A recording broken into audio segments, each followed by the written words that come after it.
ഇതാണ് നമ്മുടെ വാട്ടുപുര. വേറെ നല്ല ബിസിനസ്സുകളുള്ളപ്പോൾ അച്ഛനെന്തിനായി കയറുപിരി നടത്തുന്നത്? മോനെ, ഇന്ന് നമുക്കുള്ള വമ്പിച്ച സ്വത്തിന്റെ അസ്ഥിവാരം ഈ തൊണ്ടും കയറുമാണ്. എന്നാലും ഒന്ന് പരിഷ്കരിച്ചുകൂടെ?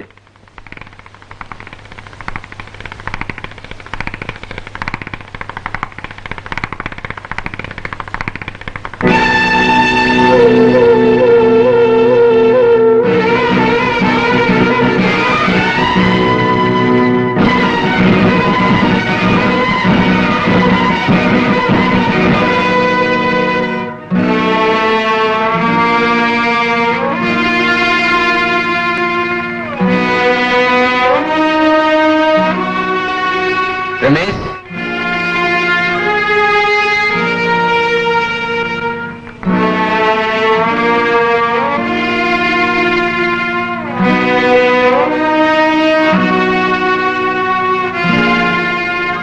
ഇടയ്ക്ക് നിന്നതുകൊണ്ട് കയറ് പൊട്ടിപ്പോയത്.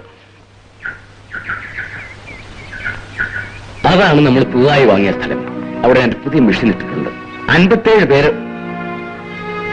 മോനെ, എന്താ നിന്റെ മുഖത്തൊരു വല്ലായ്മ? ഒന്നുമില്ല. യാത്രാക്ഷീണമായിരിക്കും. വാ.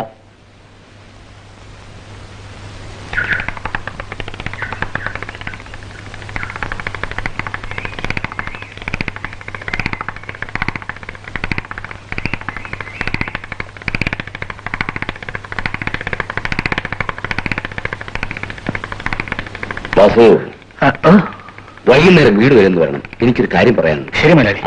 ഇതാണ് എന്റെ മകൻ രമേശ്. ഇന്ന് അമേരിക്കയിൽ നിന്ന് വന്നേ ഉള്ളൂ. അമ്മേ,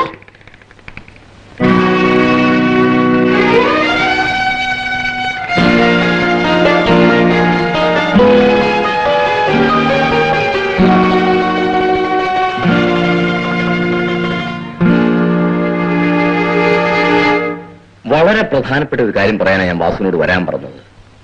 എന്താ കാര്യം മുതലാളി? വാസു ഒറ്റയ്ക്കല്ലേ? നീ ആ സുമതിയെ വിവാഹം കഴിക്കുകയാണെങ്കിൽ അത് അവൾക്കൊരു സഹായമായിരിക്കും. വാസു എന്താ ഒന്നും മിണ്ടാത്തത്? പണത്തിന്റെ കാര്യത്തിലാണെങ്കിൽ വിഷമിക്കണ്ട. എന്ത് സഹായം വേണമെന്ന് ഞാൻ ചെയ്തു തരാം. അത് ഞാൻ ആലോചിച്ച് പറയാം മുതലാളി.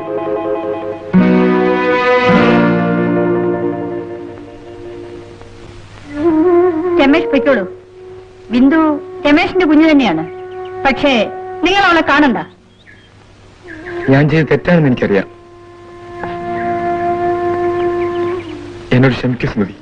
ഒരു പാവം പെണ്ണിനെ നശിപ്പിച്ചിട്ട് ക്ഷമ ചോദിക്കുന്നതിൽ അർത്ഥമില്ല.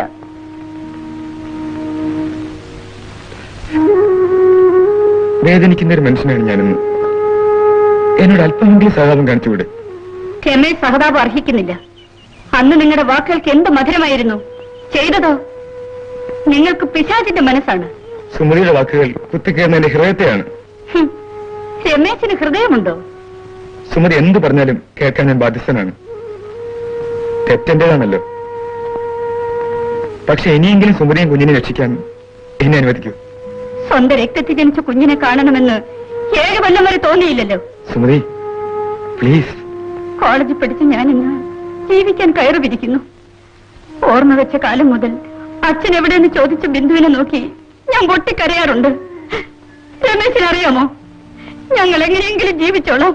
ഉപദ്രവിക്കാതെ പോകൂ, ദയവ് ചെയ്ത് പോകൂ.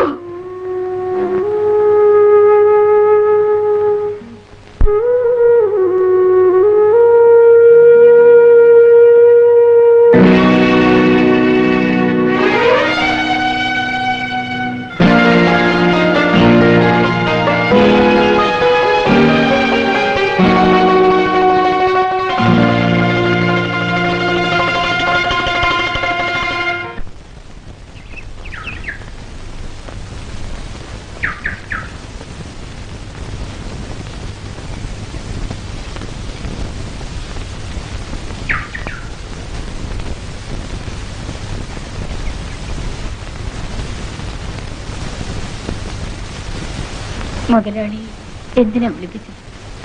ഒരു കല്യാണക്കാര്യം പറയാം. ആരുടെ?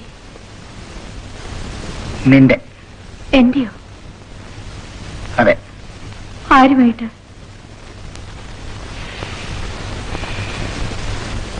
അത് പറയാറായിട്ടില്ല.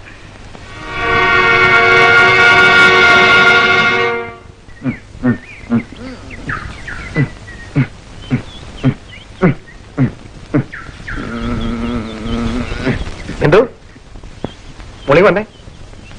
എന്തിനാ? ആ, ഒരു കാര്യം പറയാനാ. ഇപ്പൊ പറയണ്ട. അയ്യോ എന്റെ പൊന്നാശാന്, ആ കാര്യം അങ്ങ് വീട്ട്. ആ വാസു മഹാപെശക. പേടിയാവുന്നു. പേടിയാ എനിക്കാ? അത് കൊള്ളാം. ദൈവം നമ്പറാ. എനിക്ക് 2 കാലം, അതിന് നല്ല ആരോഗ്യമുണ്ട്. എന്തിനാണ്? ഓടാൻ അസലായിട്ട് ഓടും. ധർമ്മ, നീ കണ്ടോ, അവന്റെ കുടല് ഞാൻ എടുക്കും. ആശാന് കുടൽമാലയുടെ ആവശ്യം ഉണ്ടെങ്കിൽ തൽക്കാലം വല്ല ആടിന്റെയും കുടൽമാല.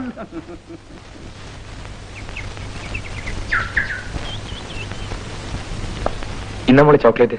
എനിക്ക് വേണ്ട. എന്താ? വാസുദേവൻ തന്നാലേ ഞാൻ വാങ്ങിക്കൂ. അപ്പോ ഞാൻ തന്നാ വാങ്ങിക്കില്ലല്ലേ? മോൾ സ്കൂളിലേക്കല്ലേ? ഞാൻ കാറി കൊണ്ടുവിടാം. വേണ്ട, ഞാൻ നടന്നു പോയിക്കോളാം.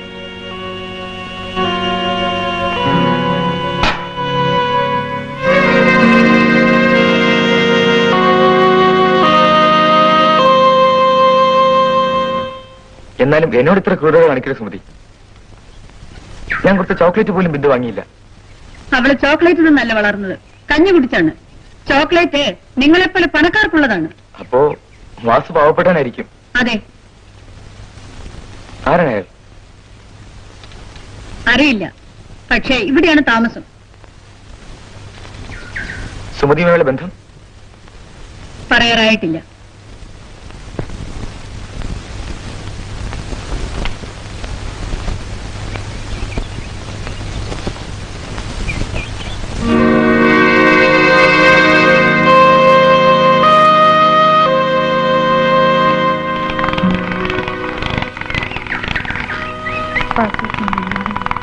മിണ്ടിയിട്ട് പോലും ഇല്ലല്ലോ.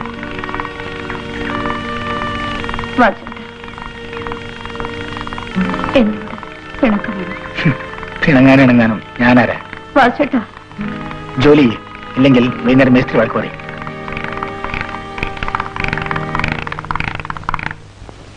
നീ വന്നാൽ ഉടനെ വിവാഹം നടത്താമെന്ന് ഞാൻ അവർക്ക് വാക്ക് കൊടുത്തു കഴിഞ്ഞു.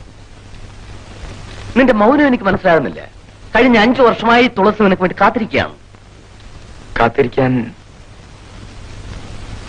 ഞാൻ പറഞ്ഞിരുന്നില്ല.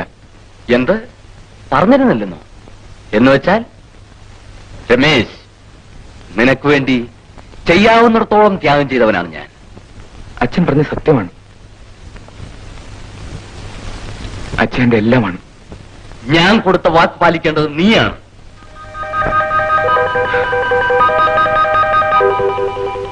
അച്ഛനെ വേദനിപ്പിക്കരുത്. നീ വേദനിക്കാതിരിക്കാനാണ് മോനെ ഈ അച്ഛൻ ജീവിക്കുന്നത് തന്നെ.